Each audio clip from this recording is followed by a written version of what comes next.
We're just to let you know, we will be recording this session so that it can be added to the great content library that will be put together for everybody who's registered for the Responsible Innovation Summit 2021, and the content will be available to all of us afterwards. I know there were many great events I didn't get to see as they were going out live, so it'll be great to have that content available to us all. So we're delighted to welcome you this morning to this fireside chat and launch of the winter edition of the Profit with Purpose magazine. Myself and Sylvia will be co-hosting today's event. So for those who don't know me, my name is Mary McSweeney. I work in economic development with Dublin City Council, and we've been supporting Sylvia and the Responsible Innovation Summit since the beginning. And I know this is the second year we've had an online engagement, which has advantages and disadvantages, but I think we'll be hoping to see you all in person next year when we'll be planning another great Responsible Innovation Summit, if Sylvia has the energy to go again. Let's not talk about that right now. We'll wait till you've recovered, Sylvia. So it's the final day today of a great 4 days of events. And just for those who have the time, there's some other great events on today, so it's worth checking the agenda to see if there's any other content you'd like to take part in. So today we're looking at change and individuals who've been affecting change. We have a great panel with us, and we're going to be talking to them about their own change journey and what has inspired them and what they can share with all of us for inspiration for the future. So we have David Scanlon of Resolve Partners, and David launched Accelerate Green this week. We have Pat Payne, who's created a reuse it shop called Razy, and we have Jeff Hooker, who's joining us from Hong Kong this morning, and he's founder and CEO of Work for Impact. We also have Ciara Feehily, who's with an overseas NGO, and she's their head of communications and fundraising with Vita. So we've established this morning that Ciara's across the Liffey from me. David is joining us from Malahide, and as you've said, Jeff is the furthest afield in Hong Kong, and Sylvia from Greystone. So we're all different parts of the world. So I might just start off by asking David, maybe just to talk to us a bit about, how you've got to this point in your career, David, and what, has inspired you to get involved in Accelerate Green, and as a change leader, what were the things about this opportunity that attracted you to it? Thank you. Thanks very much, Mary, and good morning, everybody from rainy Malahide. So I'll give you the 30-second version of my career to date to get to this point. I was involved with entrepreneurship, innovation, and investment throughout my career. 11 years with Enterprise Ireland here in Dublin. 5 years with a very early stage technology investment fund, NDRC, in Dublin. And I must have worked with thousands of entrepreneurs across my career, and was lucky enough to be able to invest in some of them, and some great successes came out of that. And then during the COVID pandemic, things changed, moved away from the fund, and found myself thinking about all of the companies that I had worked with, and thinking back about all of the impact that they had generated and delivered. Now, some of them were not impact and mission-led companies, but lots of the innovation that they were creating was, allowing people think about problems in new ways, thinking about how technology could be deployed in new ways, how data could be used in new ways. And I did a small retrospective looking at some of the companies that I had personally invested in over that 5-year period, and I thought, I wish I'd had the opportunity and the mindset and the awareness to tell these companies, did you know that, actually what you're doing is moving us towards a sustainable development goal? And I talked to some of those founders, and they didn't know that they were a mission-led company, and their customers didn't know that they were a mission-led company, or that they could be. So I went back and I kind of did, educated myself a little bit, and did the online courses and tried to understand more about some of the sustainable goals, really focusing in on the sustainable development goals, from the UN. And I started building a map that said, here's the targets under the SDGs, and here's what the Irish early stage startup ecosystem is building, and kind of helping both sides tell the story through the lens of the SDGs and say, did you know that this SDG is delivering this target, and here's a startup whose mission is helping us get closer to that. So I started building a community. I started writing and publishing stuff around this area, and it's interesting. People talk about sustainability, and I suppose the particular lens that I think about around sustainability is this piece where innovation delivers us closer to the targets, right? So it's not just that you're helping companies internally optimize, because there's a lot of people who do that. It's like, I can help you become more efficient with your own carbon, with your emissions, whatever it happens to be, or within somebody's household. But the companies that I'm interested in working with, and the companies whose stories I'm helping to tell, they're building products that will allow millions of people be better at reducing their emissions or reducing their water usage, or whatever their target happens to be. So we came up with the phrase, we call it SDG Alpha, alpha being the innovation that creates greater sustainability reach. So that had been going on for a while, and we've been looking around for a while to see what kind of partners can help us to create the conditions to allow companies create that kind of technology, create those kinds of products. And we launched Accelerate Green last week in partnership with Bord na Móna. Now, Bord na Móna, many people will be familiar with them. They're, that large Irish semi-state. They have this huge heritage of developing the peatlands for energy harvesting and harvesting that product out, but obviously have been going through their own transition. And I think transition is the big thing for us here. So they've transitioned from being this behemoth natural resource extractor to now they're describing themselves as a climate solutions company.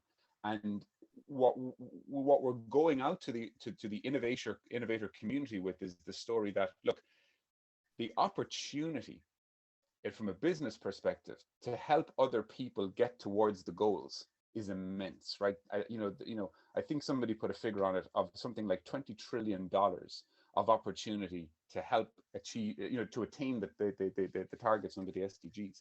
So what we're doing is we're looking for established companies, SMEs who have a product, or maybe they're even a services company, and who want to transition towards this opportunity and help them figure out exactly where the opportunity is, how to get there, what's it going to take. Because I think a lot of, and I'd be interested in hearing the opinions of everybody else in the panel, I think there's a lot of business owners who are like, I know I must go towards this opportunity. All of my stakeholders are telling me how that I need to be in this space, but I'm stuck.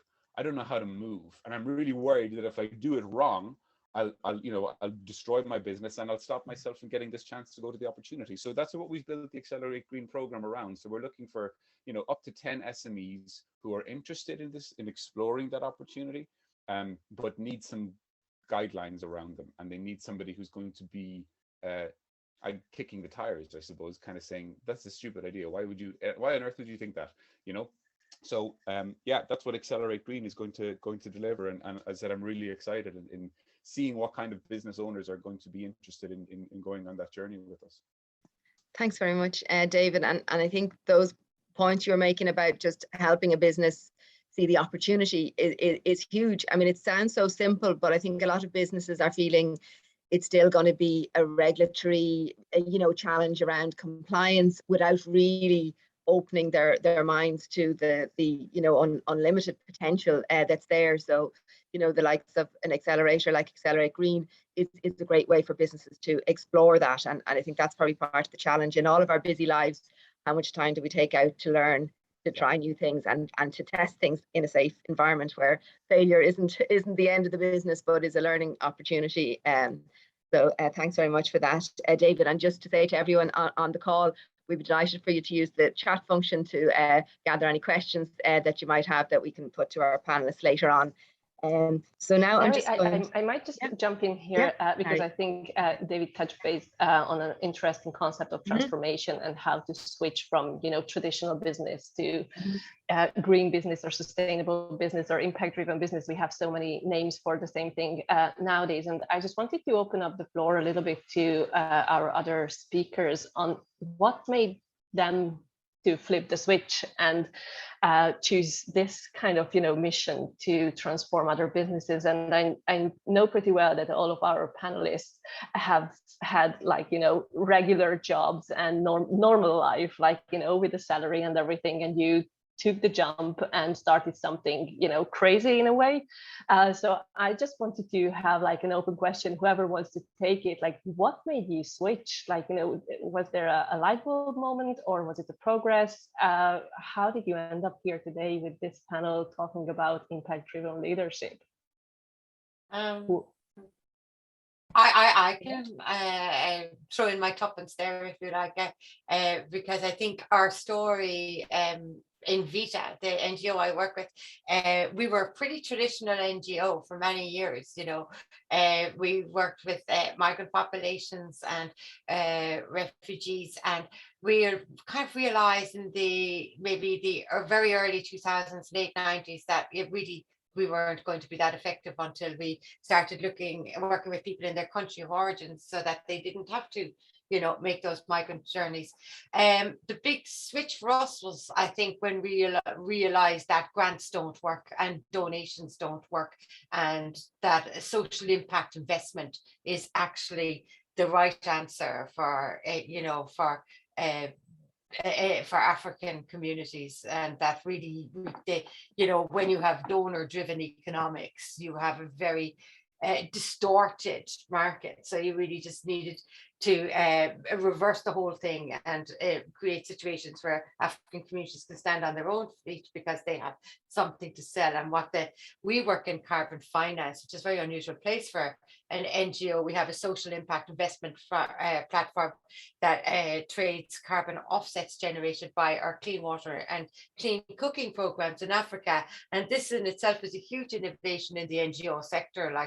Because we want to push our NGO into a space where we don't have our handout to anybody, where we partner with communities so that they drive their own development.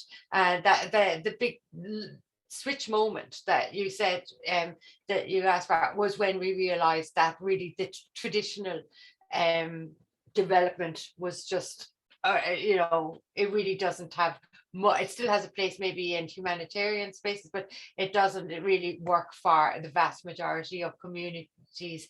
And moving away from traditional development more towards sustainable social impact investing for us is where the whole sector needs to go.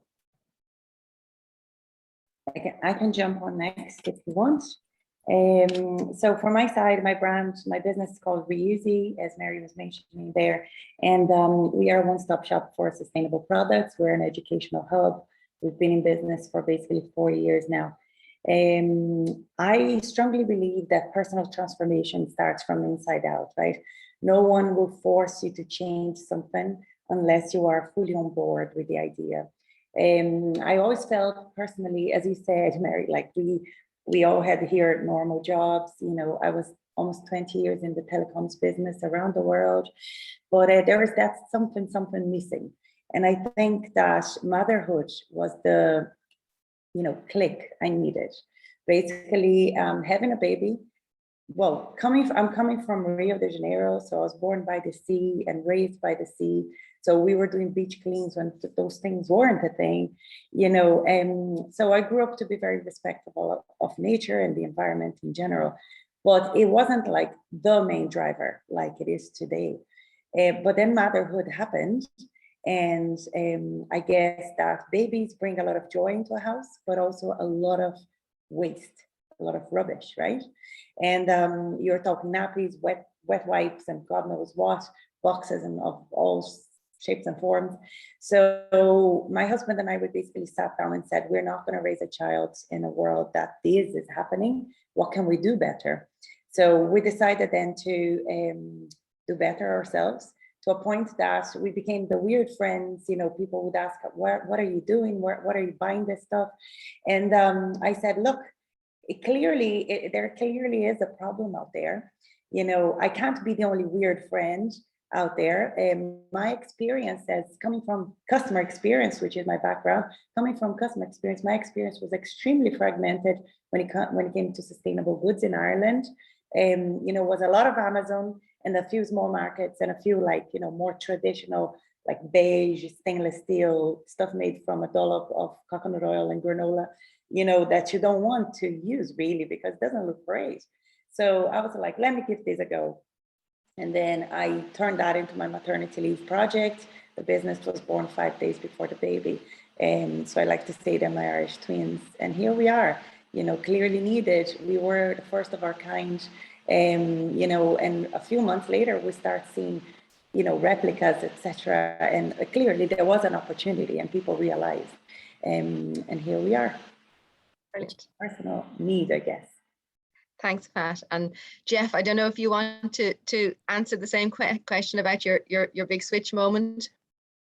I don't think it's really a big switch moment as such, but running a charity for 14 years and really seeing firsthand the challenges with grant cycles, funding cycles, you know, so much effort is put in, pardon me, in raising funds.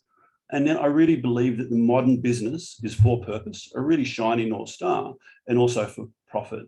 So it wasn't a switch as such, but really thinking, how is the modern business going to really evolve in the coming years? How can we strategically plan a long way ahead? So through, you know, with the funding cycles very hard, when it's a traditional business, but is also for purpose, it's a lot easier. So it wasn't a pivotal moment for me, more of a transition. Thanks, Jeff. So might throw out a question then, you know, again, something maybe each of you might comment on, but, you know, given the importance of good content being written and people understanding, you know, the difference between businesses that are, you know, mission driven and have really thought about all of these things so that the consumer can be confident in, you know, availing of the service or supporting the mission of the business. You know, is there any simple way of going about that, or what has your own experience been about that? And, you know, what is the importance of, you know, reliable content available to consumers around what they're buying and what's really behind the brand? I don't know, David, I might throw that to you first. Yeah, thanks, Mary. Less, I suppose I'd have less insight around consumers and content for consumers. But I remember the moment where I felt I needed to step in and become more proactive. And it was, I said, I did an online course at the London Business School earlier in the year on sustainability, leadership, and corporate responsibility. And they gave us some reading material, and it was a 470-page report from one of the big four. I'm not going to name them because they should be hanging their heads in shame for producing such a monstrosity. But 470 pages of a report that highlighted the ways that information technology, ICT, and digital could help transform industries. It was just a monstrosity. And as I was reading through it, I was just like, there's got to be a better way. I don't understand what they're talking about. And I'm a software engineer, and I've been in innovation and technology my entire career, and I'm lost. And I thought, I'm going to just tell better stories to help me. And I'm going to say, I know this startup. They've got a very straightforward business model, and I just need to draw this line. I need to make a map that says goal, you know, and target around sustainability or impact, and a startup's pitch. And it's something that we do, like, you know, as investors, we get startups to talk about what's your elevator pitch? How can you talk about the value that you're delivering in a really short way? But actually, really what it's about is telling a good story about somebody's problems, helping somebody understand why that's important, and then show how you're going to deliver some value. And that was my journey. I just started from that perspective, and, you know, turned 470 pages of a report into 17 bullet points, you know, that I could put out onto LinkedIn. And it was so educational for me. And I was like, oh, this is a good way of communicating this deluge of information that we're drowning under. So, you know, I would emphasize that the power of storytelling around a problem. And look, that's not new. We all know that, but it does seem to be particularly relevant in the sustainability space. So that's why everybody needs to get their winter edition of the Profit with Purpose magazine. Excellent storytelling. And Ciara, just around, you know, your work and particularly the carbon offset element of it, it's innovative, it's different. You know, how do you even identify your potential audience around that, or tell the stories to them, connect with them? Because, you know, while there's huge opportunity there, obviously as an NGO, you probably don't have massive marketing budgets or promotional budget. So how do you tell the story around that and connect with the people that you need to engage around that? Well, I suppose the most important thing is to, and learning the hard way, is to very define my audiences, and stop trying to be all things to all audiences. When we started this project in 2015, we had to explain to people what carbon offsetting was. There was no retail space in Ireland for, nobody was selling carbon offsets in Ireland, and you could buy a few forestry offsets if you were for flights on some airlines, and that was pretty much it. But it was a huge education piece at the start, really. And then Greta came along, and there was COP started, and there was a lot more interest, and it moved from being on the sidelines to more mainstream in terms of media, and it became more frontal lobe for a lot of people as well, I think. So but we were careful to not try and appeal to everybody. We're selling to businesses. We are, as a charity, we tend to be a bit of a B2B anyway. We don't have huge road frontage with consumers. We're not a concern or a goal. We're quite niche. So we just made sure that we didn't sort of try and step outside of that too much. And we worked very hard to just ensure that the audiences we knew that would be the most supportive of us were the ones who were we kept informed. We're not great on, we had to work hard to try and be better at social media and those kind of things, because they weren't within our remit, and we are very, very small. You are looking at the communications and fundraising department here. So there was a lot of learning involved, and I did a couple of courses as well, but yeah, we just stuck to the knitting, if you like, and worked with the audiences that we knew would be most appreciative. Great, thanks, Ciara. Jeff, how do you get your message out there about your work and get to connect with the people who you need to get involved? It's been challenging for us. We only work with for-purpose organisations, but what is a for-purpose organisation? So it's really defining that persona. So we decided for-purpose organisation is a AAA bottom line, B corporation, social enterprise, and of course our friends are not-for-profit. And then messaging directly to them in that B2B. So communicating them in a language that we're a for-purpose organisation. We only work with for-purpose organisations and with talent that is very driven to make a positive impact in the world. So very just sort of direct and organic in the way that we communicate. Thanks, Jeff. And Pat, I know you have both a physical shop and you have a strong online presence. Does the physical shop help with the engagement and communication, or is a lot of it driven through the online? Yeah, like the world is very digital nowadays, right? We do a lot through online, a lot through our social media channels that are, growing, which is excellent. If you think of the amount of people living near our shop here in Foxrock Village, it's not enough. So we need to be digital. Digital is where it's at. The shop for sure helps. I could tell you many stories of moments when customers came in bringing their kids, or their kids brought them in, to teach the parents about something new. And it's brilliant to have that interaction directly with the customer, right?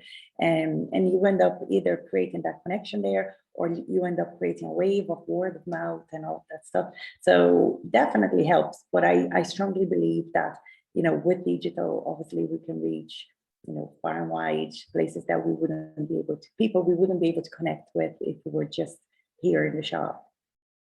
And I know we've seen through, our work in the local enterprise office in Dublin City, a huge demand for the trading online vouchers, particularly during the COVID period. And, I suppose it's great to see the smaller retailers and businesses being able to retain their customer support, because as we know, there's huge global players in the space, but it's great to see the smaller players being able to, ensure that their resilience and sustainability is supported by digital as well. I'll pass the baton over to you, Sylvia. Now we are talking about communication, and obviously we are all here because we want to make a positive impact, but making an impact has become like a buzzword, and it's getting harder and harder to define what does it mean really when we are talking about it. So as a leader, how do you define your impact, how do you know that you're actually having an impact? And that's kind of, again, an open floor, whoever wants to grab this one. I know it's a mouthful, but but we are talking about impact, but what does it mean in your field to make an impact? I'll take this one. Let's start with, for us, it's about equal opportunities for all, regardless of societal or geographical barriers. And then if we can provide opportunities in a clear, transparent, and ethical way to someone in a low-income country, opportunities they wouldn't have had. There's been a lot of times people in low-income countries lack opportunities, and it's multi-generational. So for us, that's a key measurement. One of our metrics is how that through technology we can leverage for individuals to work throughout the world in the safety of their communities, the language groups, and their homes, but also earn a really good salary in a clear, transparent, and ethical way. Just jumping in, Jeff, sorry to interrupt, because I just want everyone to understand what you're talking about, because you're running a freelance platform, and probably that was not clear from the beginning, that you're connecting freelancers from all over the world with the purpose-driven organizations and kind of, make a matchmaking to make an impact. I just wanted to make sure that, everyone is on the same page when you're talking about your work. Thank you. Yeah. And the majority of our, over 60% of constituents are in low-income countries. And on-demand talent, that new way of working, the data before COVID really showed we're looking at different ways of working. And COVID's really shown us there's many different ways of working. And we're looking at the great resignation, post-COVID. And so you can live in remote parts of the world and you can work and earn a really good salary globally, but done in a very clear and ethical way. So, yeah. And that's what we measure. Would you like me to explain how we measure? Yeah, that'd be great, Ciara. Data, I think is one of the most important. Well, we work in social impact investment, so we work with investors, and even though they are investors on the philanthropic side of the house, if you like, and not your more hardline investors, they still want to prove the impact. They want the data. And actually it's something that David said earlier. We talked about digitalization and technology. It's something that we is very close to our heart as innovators in carbon finance, but also, as we go forward, proving your impact is really, really important. There's a lot of people out there saying, we're doing lots of great things because we're scattering a few seeds around the car park and we've changed all our light bulbs. But, really to measure impact and to do it with credibility, you do need to have you need to be at the edge of technology all the time. So for us, for instance, because we are in carbon offsetting and it's about saving trees, we need to, invest and bring in the technology that will measure, tree plantations in the areas we work, and will measure the rate of decline or the rate or the increase in volume. So there's a lot. There's a lot of data where it goes into proving what you've done, and I think you have to be able to stand over your statements and not just say we're doing good. You have to be able to draw the lines to where you have that impact. Thanks, Ciara. I don't know, Pat, did you want to add anything to that question? Yeah, I can. So we feel like, because again, we are very much B2C, right? So we feel like the impact we're generating is measured by obviously returning customers. We have obviously, as Ciara said, data is everything. So we need to know what our customers think of us, and that's through a lot of data mining. But also, and that's more anecdotal, but we get an incredible amount of messages or visits to the shop saying, we're doing better because I found Reusey and I'm doing these and these and these differently. Or we had parents, believe it or not, already more than one, coming into the shop saying, my daughter got her first period. Can you talk to her about menstrual products? And you're like, wow, that's a big responsibility, but that shows trust. That shows that they are trying to do better. They might not know how, but they want to, so they come in and they ask. So we have a very strong, I think, network of customers and just people in general, who are trying to do better, and they are on board. And I think, you know, if we look at our engagement on social media, it's way above what the average engagement for a social media page would be. And that's because I think we're trying to make things easier for people, you know, fuss-free, judgment-free, and all of that stuff. Just like this is it.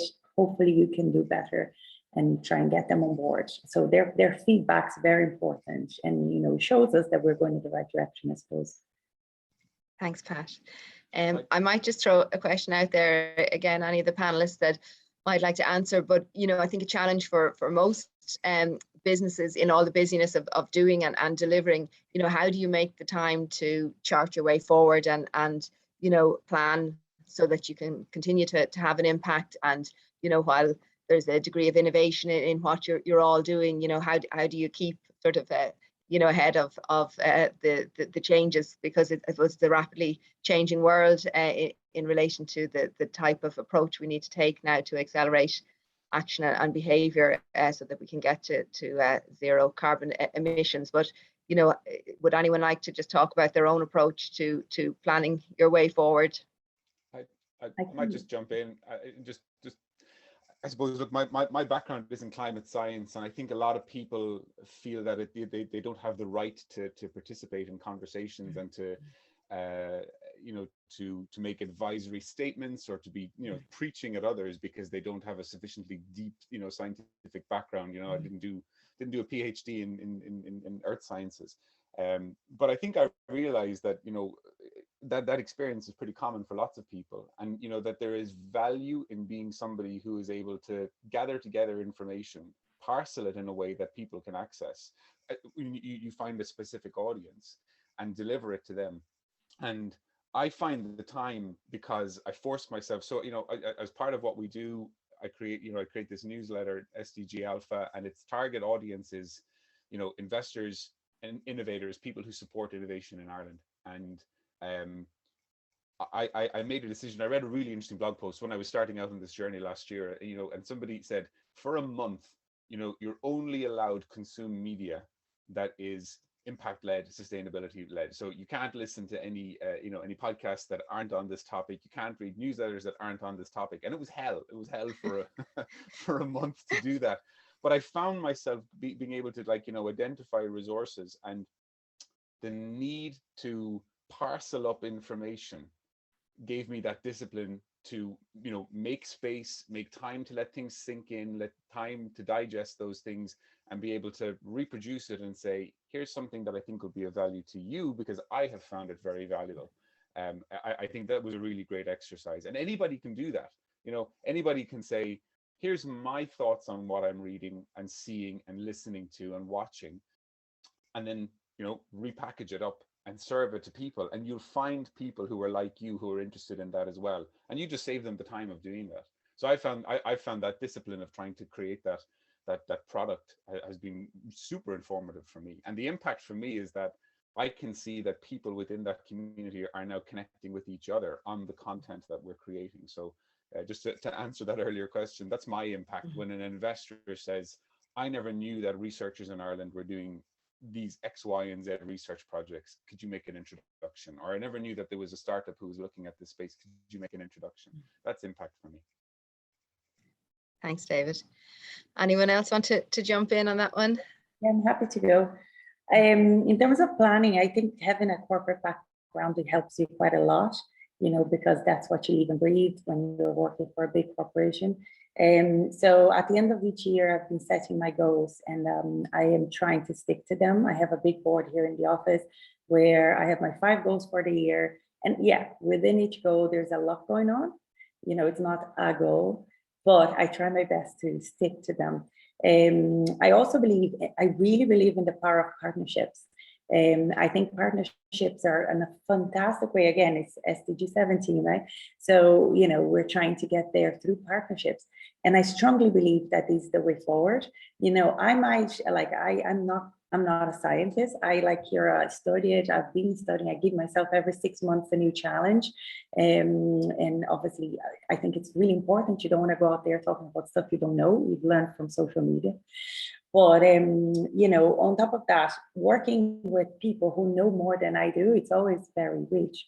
So, you know, at the moment we're running a campaign, and this week was all about food, carbon footprint, food waste and whatnot. So I'm bringing people who are very good at that to talk to me, to teach my supporters online, my customers. And that alleviates a lot, you know, when it comes to your workload. You're like, okay, I'm going to give this to someone who understands and knows better. So I don't have to spend time on that and just potentially make a fool of myself. So yeah, so I think partnerships are very powerful when it comes to spreading the workload. Thanks, Pat. Would anyone else like to talk about how they're charting their way forward or planning the future for their business? Well, we, as I said, had very innovative, a great idea. And in 2015, we launched this idea about how to create a sustainable funding platform for our work. And then that was great. It was very successful and it was incredibly innovative. And then we looked over the last few years about how can we say we're innovative if we just only have one idea? You know, how do you maintain that? So we started to look at how to be more effective in our work. And, you know, development is all about being cost effective and being scalable. So we brought in new methodologies, which are very cost effective and very sustainable and very community driven, community led, and they're very innovative. So they take a while to absorb into the systems where we work. So that, I suppose, we just push ourselves to find innovation in all of the ways that all of the things that we do, not just on the fundraising side, but on the program delivery side. The other thing, going back to what Pat said there, is having innovative collaborations. Our partnerships, they're critically important as well, to find other people with the same mindset as you. We are not potato experts. We are not legal experts. You know, we have to find those experts and make these really dynamic partnerships work for the communities that we serve. So I think you have to be very innovative in all of your thinking and not just focus on something that you do really well, but you have to look at everything you do and work hard to bring innovation into all of those facets of your organization. Your whole culture needs to think innovative. Thanks very much, Ciara. Sylvia, have you any more questions in the bag? Oh, I always have more questions. Probably it's just like we were talking about planning and making things work, but Pat actually mentioned the phrase that I really like, you know, there is a risk of making a fool of yourself. And I think we all have days when you have this little voice in your head saying, oh, you're not going to make it. It's just rubbish. Just, you know, look for a job for a big salary and do something normal in that way. So how do you overcome these, you know, bad days or bad questions in your head that, you know, you should be doing something else or it's not worth the effort? And probably I would like to ask Jeff to kickstart with this question, because you oversee a lot of cultures and a lot of people, and probably you have a lot of challenging how to achieve your goals. I think it's a great question, and that, you know, running a technology company is challenging. Starting a company from scratch, you know, is really challenging. And you make many mistakes, but you learn from those mistakes. You fail forwards. So you're always this continuous learning. There's a hypothesis. You try something, it works. Yes, it doesn't work. Don't do it again. Something works. Amplify it. Amplify it. Amplify it. So I think really having that methodology, that philosophy, and then surrounding yourself with like-minded people. Having a team that really believes in your mission, really believes what you're doing, especially when you're making a positive impact in the world. There's so many research, so many studies showing how motivated people are when they know they're making a positive change, whatever it is that you're doing. So to answer your sort of question, when, you know, we all have bad days, you're thinking, is this going to work? You know, my runway's running out of money, we don't have enough customers, there's not. But surrounding yourself with people and really believing in your mission, really believing you're doing positive things for the world, and learning from your mistakes. I think that's how we've, you know, been going. We've been relatively successful today. Before we jump into other answers, is there any specific thing that helps you to overcome these stressful thoughts? Do you do anything special, or do you have Through Work for Impact, through our platform, we have different ways that we give back. And one of it is what we call a Pathways program, and where we work with young people in, my background is technology as well. We have refugees from Yemen, we have young women and men in Nepal, in Kenya, and in Brazil and South America, where we partner with Google for free IT support training of 6 months, and then we mentor them. So if I'm having a bad day, I'll always try and work with them, and just seeing the fruits of our work, and just seeing these young people and how we're fundamentally changing their lives. For me, it's just so motivating just to see how together we're so strong as a group and how we can fundamentally change someone's life. So when I'm having those bad days, most weeks I'm mentoring, I'm working with these young people.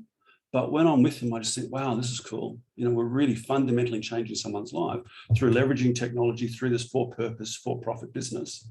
And that's always a big pickup for me. Thank you, Jeff.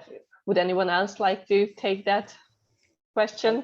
Yeah, I'll jump in if you don't mind. And it's really interesting what one of the points that Jeff made there, in terms of always failing forward and thinking about the hypothesis of what you're trying to prove. And I think, on days when you feel lost and you feel disempowered, and I'm speaking both as myself, but also in terms of the early stage entrepreneurs that I work with, you refocus on the problem.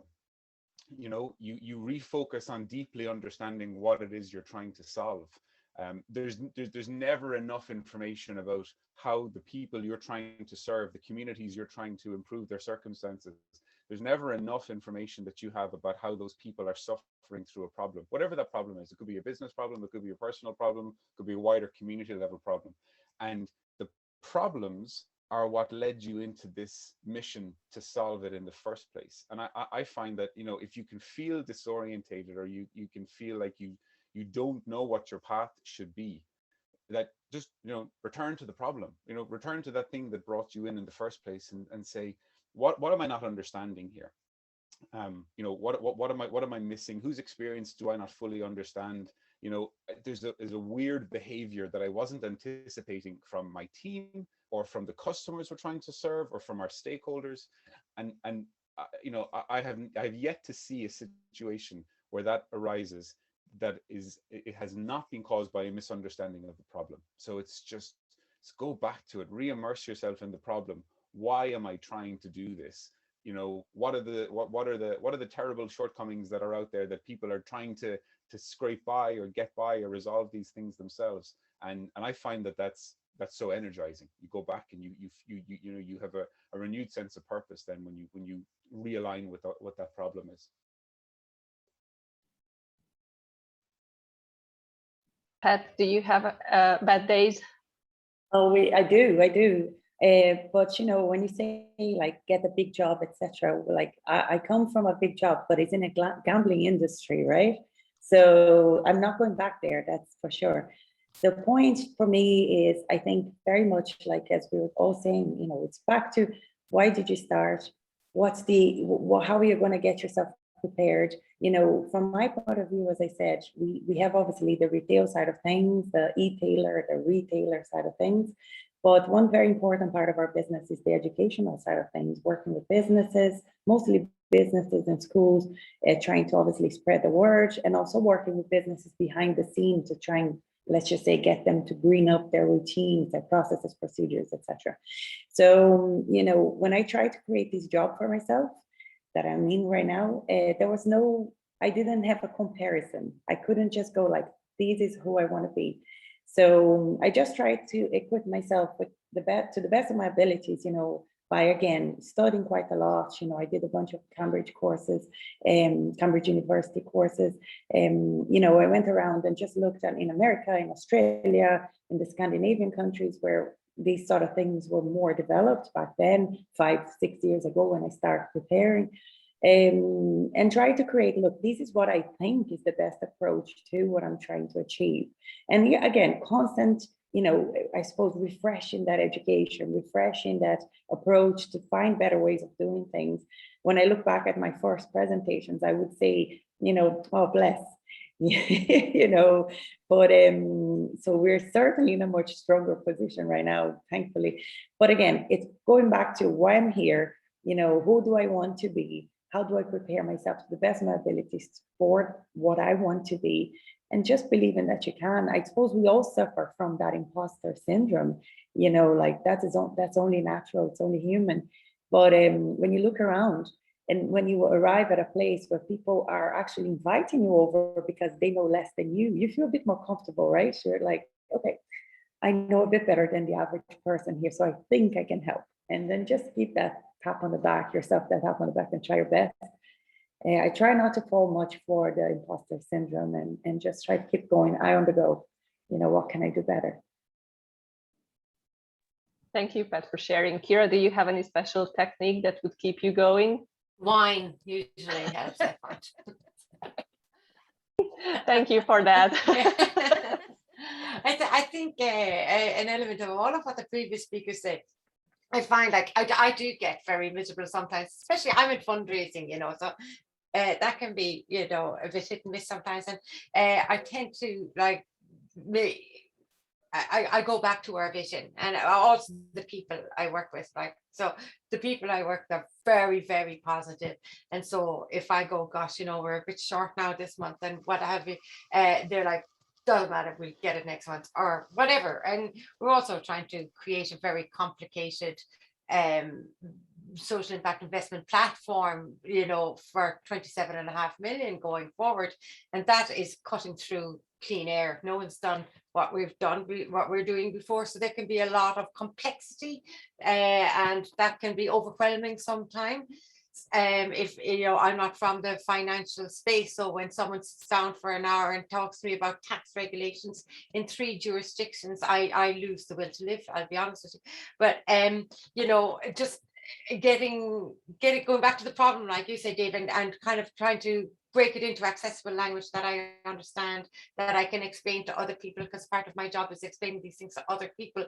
So I have to understand them first. So going back and looking at it again and again, like you said, David, until I get it is one. And then feeding off the energy of other people is the other, kind of like Dracula, you know. Thank you, Kira. I think it really lightens up everyone's day that we are not the only one, you know, living with wine. But but kind of, you know, moving towards this discussion, there is a saying which is used a lot in the impact community. Like, I think it's an African saying. It says that, you know, if you want to go fast, go alone. If you want to go far, go together. But it looks like that we have to do both if we want to achieve these ambitious sustainability goals and kind of, you know, keep our planet in a good shape. So what is your approach as a leader to kind of be fast and go together at the same time? Do you have a strategy for that? Maybe I can talk about that. I mean, like, by its very definition, an accelerator, you know, and it's my background making things go fast. And I love that phrase, you know, about, you know, going alone, going fast. I mean, the sort of the discipline that we try to instill in the problem solvers, the entrepreneurs, in the groups that we bring together, we call them a cohort. You know, we bring a cohort of companies together. There is a very early, you know, emphasis on candor, transparency, and sort of like motivation through challenge, and what we encourage people to do is to make these very public statements within the cohort, you know, so we try and build trust within that community.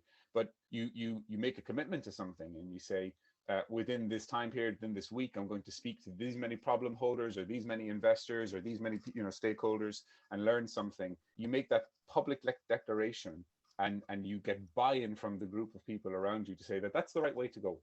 You know, what will you learn, and come back to this group. So you instill this discipline of like this regular commitment to something, this regular check-in again, and this honesty that says, I didn't manage to do that so well. I misunderstood what we were trying to achieve. I didn't get that information. I didn't get that learning. I didn't make any progress. But you're sharing that in an open way. So if you want to have a group of people going together and speeding up and solving the problem, the communication piece of it is just absolutely critical. And it needs to be, as the facilitator of that group, you need to be honest in that as well. You can't just, stand at the pulpit and say, you should all be better at communicating, and then step back and see what happens. You know, you've got to live that as well. Otherwise people won't follow. But yeah, if you let people continue go off in whatever direction or tangent they're deciding to go, and they're not reporting back on their experience, you've no idea if you can course correct until it's possibly too late. And you know, I think we're in such constrained circumstances. We can't afford to let people who have good energy wasted going off in a solar run in the wrong direction, unless they're reporting back and they're learning something. So it's making sure that you keep that communication flow and the rigor and accountability around that as well. Thank you, David. Communication between people is going to solve all of this, and partnership. And thank you, David. And you know, the more people you can get into the cold water swimming as well, the more you can prove your leadership. So thank you so much for sharing that. And Pat, I wanted to ask you, like, how do you make, you know, people follow you in a pace that we need? Because you have like quite a big follower group, and in a way you are kind of a sustainability influencers, one of the influencers in Ireland. So how do you keep them going with you?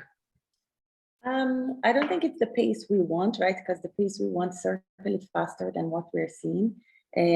But again, it's about, I think, respecting everybody's circumstances, you know, understanding that we're all living under, you know, different circumstances, have different pocket sizes, can do so much, you know, there's what works for me might not work for you, and etc.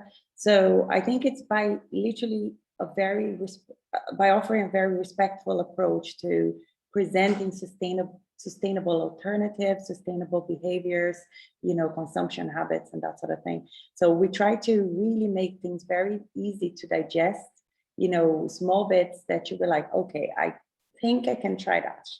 You know, I like the approach from Reusey and from myself will never be one that's like, if you can't get things 90% perfect, we just can't work with you.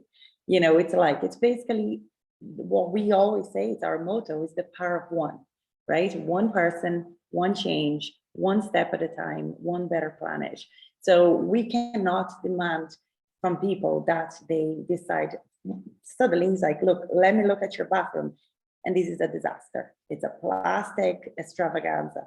You know, like maybe they can't afford swapping, you know, to a 4Life razor or to a shampoo bar. I don't know. We don't know. We think we do, but we don't. So we try to work on, I suppose, on a very respectful basis, and introducing small changes one day at a time, you know. Thank you. I think it's very important to know about that, you know, we assuming things rather than knowing things. So thank you so much for sharing that. I would jump to Jeff, because again, you are dealing with very different cultures. How do you make sure that, you know, you don't leave anyone behind and, you know, get everyone in the same boat? I think, you know, going back to David, communication is the key, and how we communicate with our constituents, how we communicate with the wider audience, and ensuring that we're always in a tone that's very respectful and educational, and not being too, so telling people about what we're doing, educating them, helping them on that journey with us, whatever that may be. So, and that's using the different means, being flexible in the way that we communicate it as well, not one size fits all, whether it's social media, whether it's email, whether it's face-to-face or Zoom calls, whatever it may be, podcasts, and facilitating the ways to communicate with, you know, a wider audience. That's what we've been doing.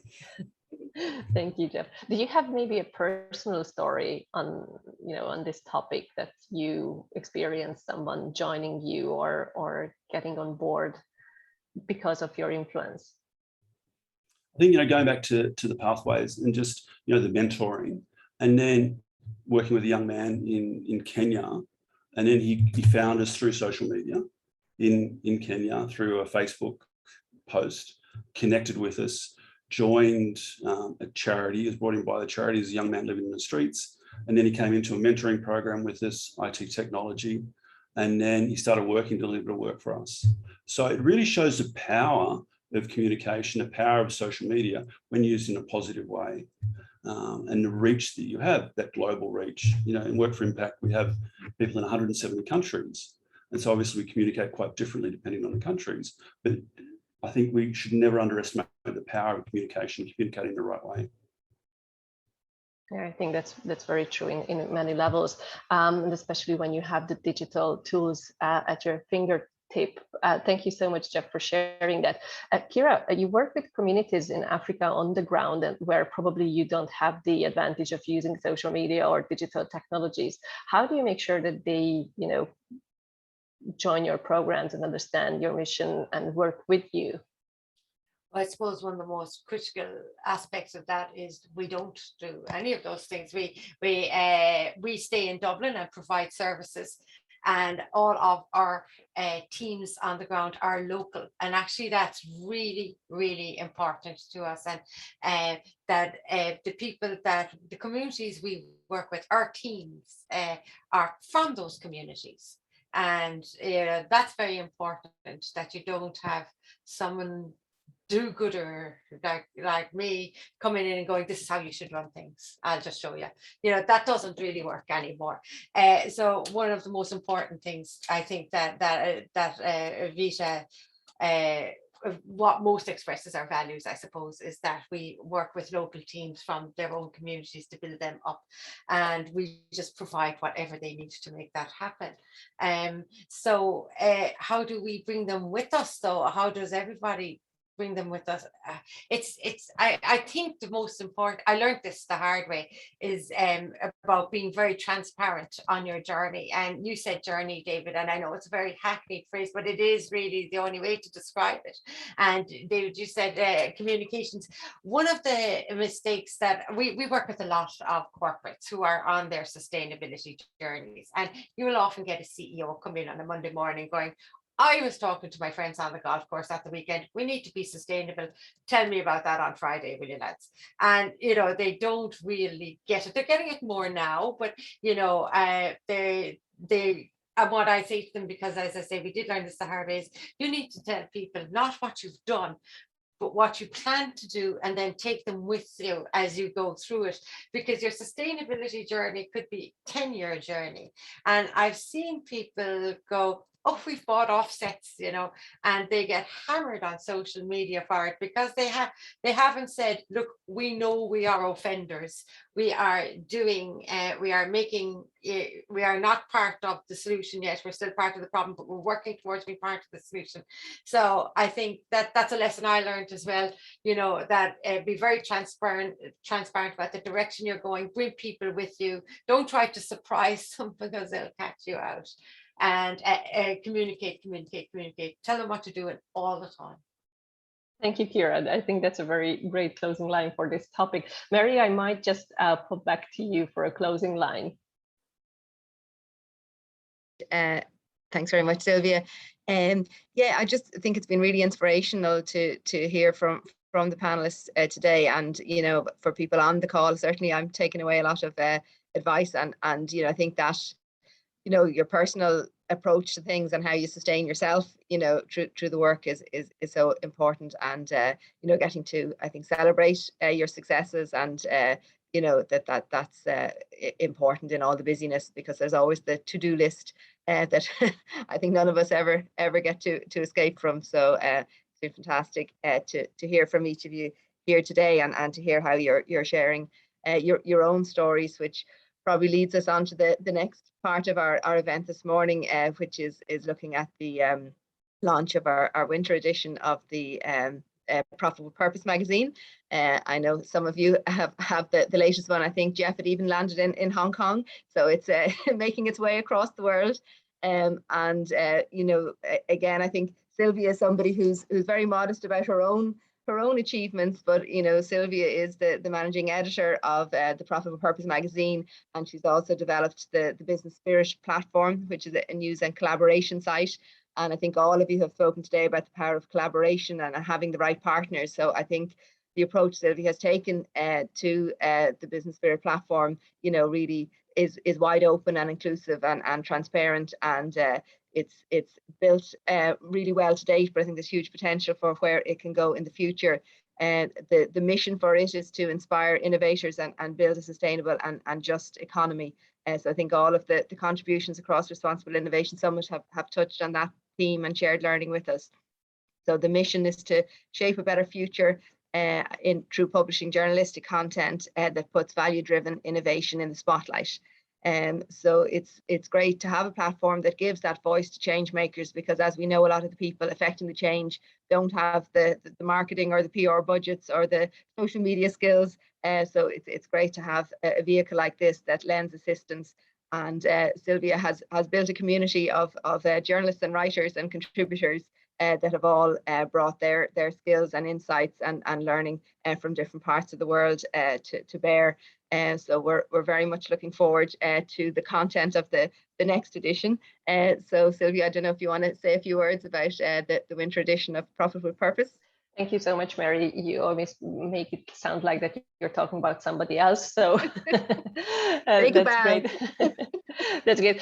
But before we jump into the Profit with Purpose magazine, I just wanted to thank you, all of you, to kind of being honest with your answers. And just for the audience, that we didn't have any question sharing before this session. So it was really kind of going on a blind date with us and answering questions that they have never heard.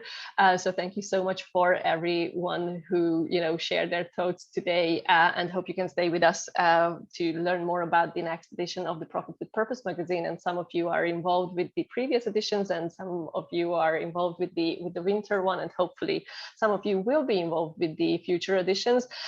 So just to kind of give you an impression of how it's going to look like. Norman, can you help me how I can share my screen? So Sylvia, you should have the rights to do it because I put you as a co-host.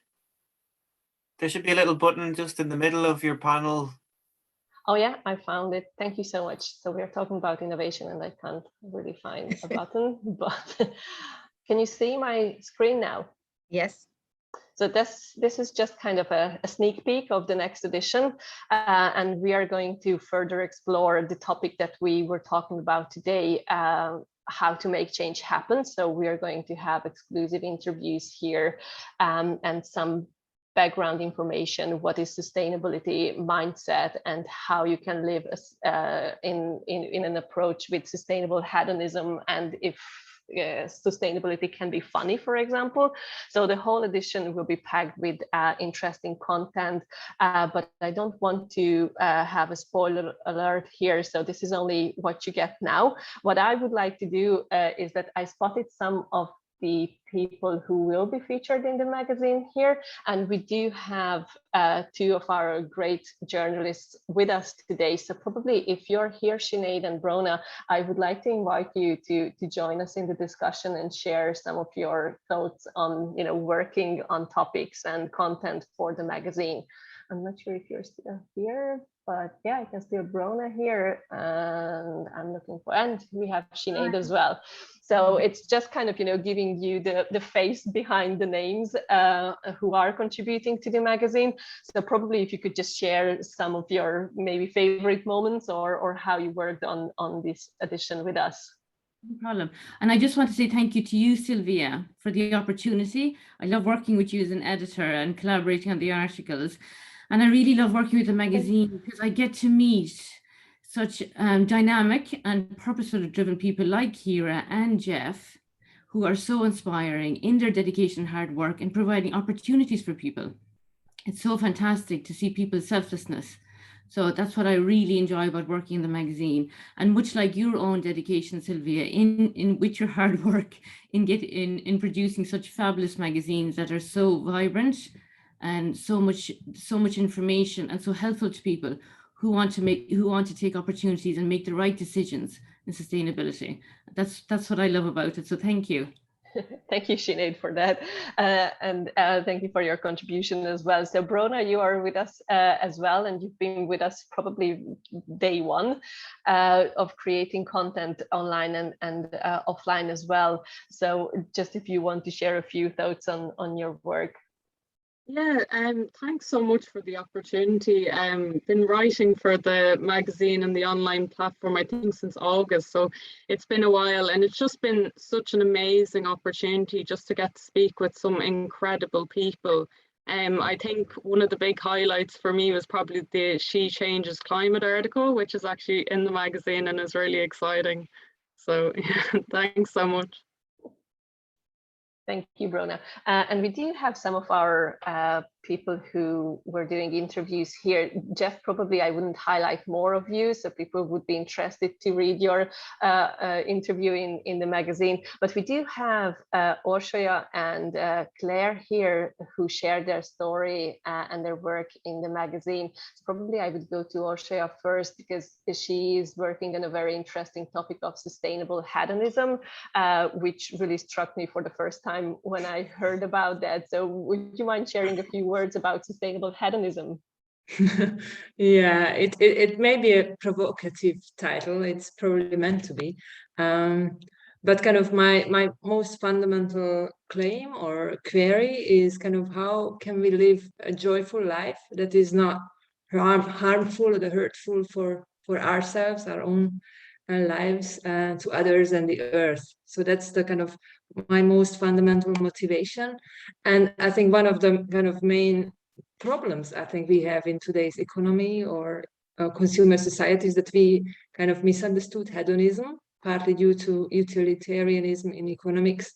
And I'm kind of calling for a different type of conscious hedonism, largely building on the ancient Greek culture, but also on current psychology, which claims that actually a life which is based on kind of caring, on a kind of creative action and connections with others, is the one which is actually bringing much more lasting well-being than just pure ad hoc pleasure seeking. Maybe in a nutshell.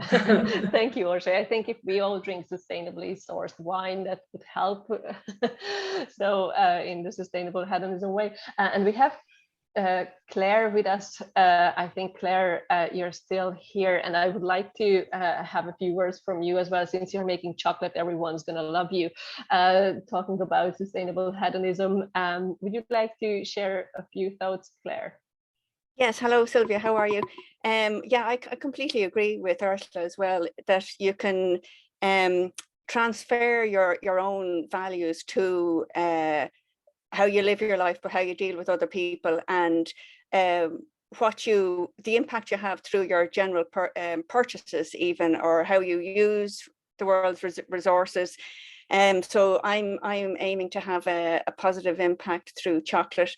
And basically my change moment you were talking about earlier, Sylvia, for me was when I read a book 32 years ago called Living Without Cruelty by Mark Gold. And it did actually change my life in that it sharpened my thinking on how everything you do has an impact and everything is connected, and how sustainability, which wasn't even a word back then in this context, but is not restricted to one strand. So I think nowadays sometimes people think sustainability is only to do with the environment, whereas there's a much more holistic view of sustainability on how you impact and how your actions affect other people, as well as the environment and other animals. So everything affects, all your actions affect all of those parts of our world. So my aim was to make a chocolate that basically respected everybody in the supply chain, is fairly treated, properly paid. There's no animal ingredients in the chocolate.